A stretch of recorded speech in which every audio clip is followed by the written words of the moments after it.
और बड़ी खबर आपको तमिलनाडु से दे रहे हैं। आज लड़ाका तैयारे का ईंधन टैंक गिर गया है। तेजस तैयारे का फ्यूल टैंक एक एयरबेस के करीब गिरा है। जरिए जमीन पर गिरा है तैयारे का ईंधन टैंक। प्रवास के दौरान हल्के लड़ाका तैयारे का फ्यूल टैंक गिर गया। इस वक्त बड़ी खबर आपको तमिलनाडु से दे रहे हैं।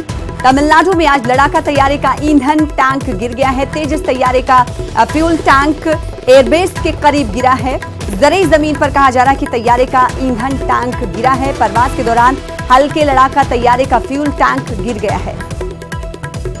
इस वक्त की बड़ी खबर आपको तमिलनाडु से दे रहे हैं, जहां पर लड़ाके तैयारे का ईंधन टैंक गिर गया है और ये ईंधन टैंक तेजस तैयारे का है। फ्यूल टैंक एक एयरबेस के करीब गिरा है। कहा जा रहा है कि ये फ्यूल टैंक जरिए जमीन पर गिरा है। तैयारे का ईंधन टैंक प्रवास के दौरान हल्के लड़ाका तैयारे का फ्यूल टैंक गिरा है।